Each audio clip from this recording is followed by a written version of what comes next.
Assalamualaikum warahmatullahi wabarakatuh.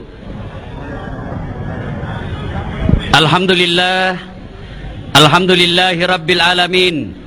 Wabihi nasta'inu ala umuri dunya waddin. Ashhadu an la ilaha illallah wa ashhadu anna muhammadan abduhu wa rasuluh. Allahumma salli ala sayyidina Muhammad wa ala alihi wa sahbihi ajma'in. Amma ba'd.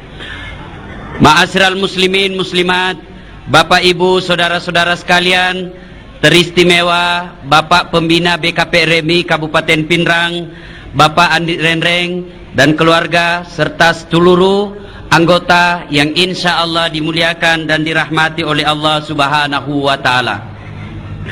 Kurang lebih 1427 tahun yang lalu lahirlah seorang manusia pilihan yang kemudian didesain oleh Allah untuk menjadi seorang pemimpin. Dan alhamdulillah kepemimpinannya bukan hanya diakui oleh umatnya, tapi juga diakui oleh mereka yang tidak menjadi umatnya. Siapa gerangan manusia pilihan itu?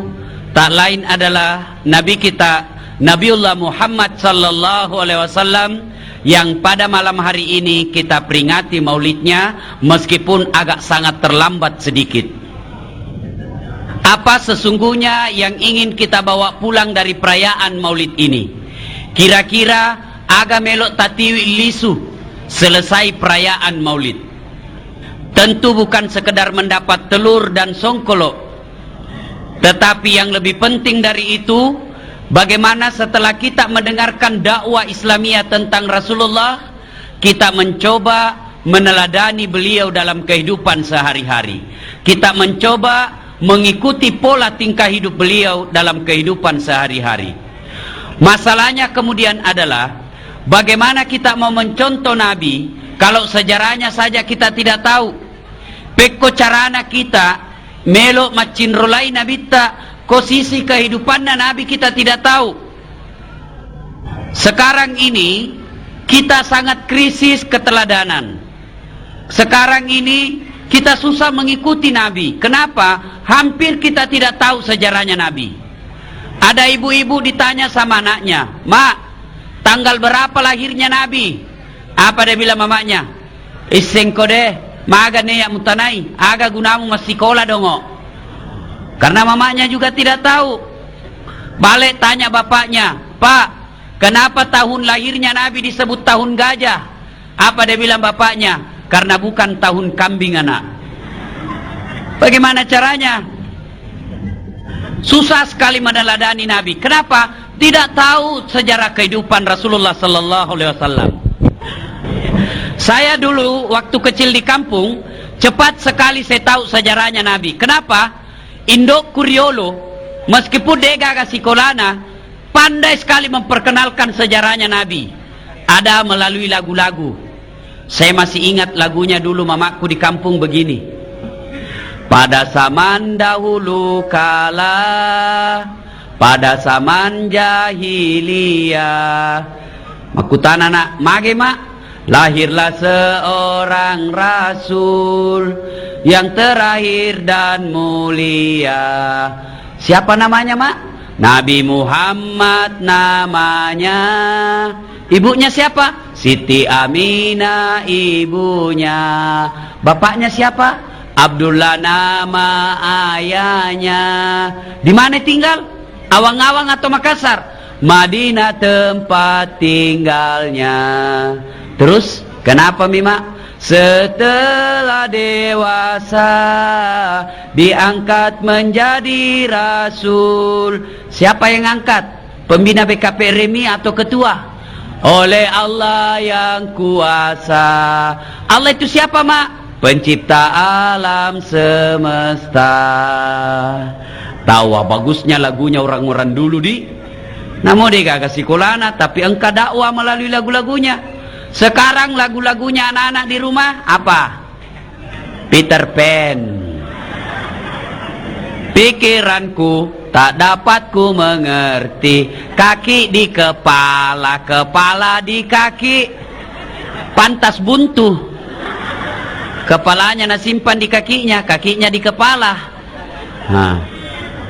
Mau tidur apa lagunya? Selamat tidur kekasih gelapku.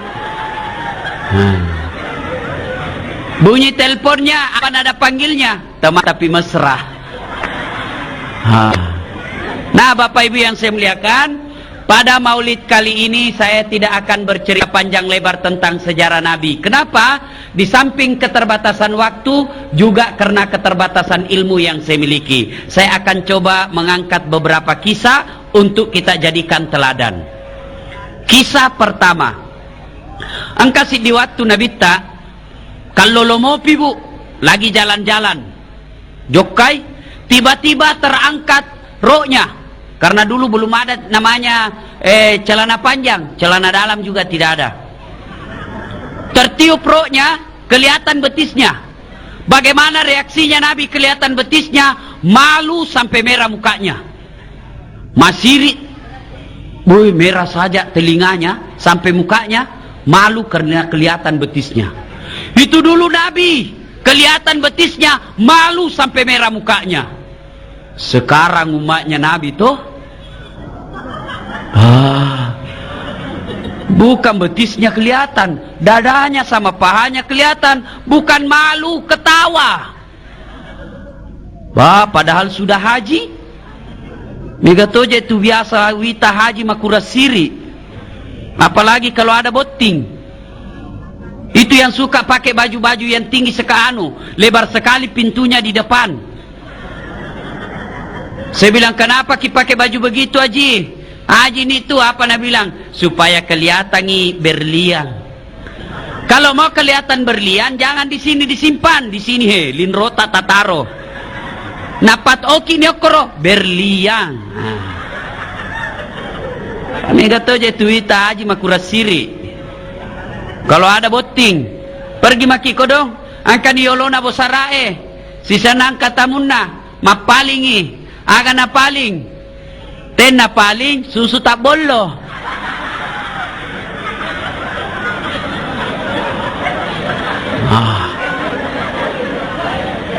Sekarang budaya siri sudah mulai hilang.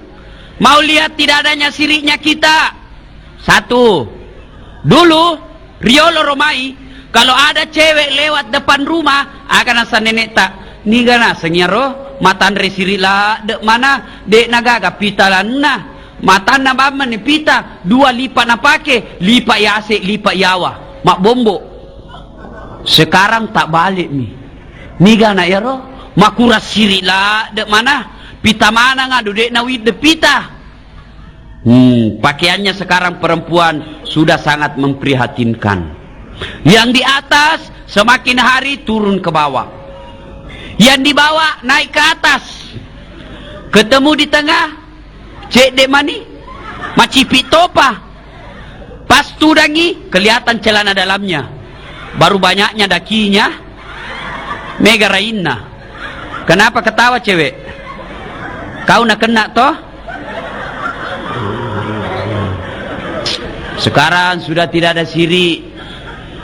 Saya biasa kalau lihat perempuan pakaian seperti itu, saya biasa berpikir, anak dia orang tuanya ini. Apa dia bilang itu orang tuanya? Anaknya dibiarkan berkeliaran berpakaian tidak sopan.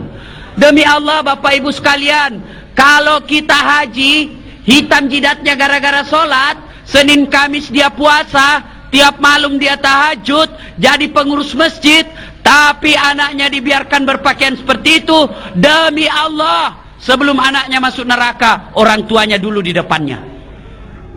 Ya ayyuhalladzina amanu ku ampusakum wa akhlikum nara. Jaga diri dan keluargamu dari api neraka. Makanya ibu-ibu, pulang maulid kali ini, hikmah pertama, para istilah merina anak tak.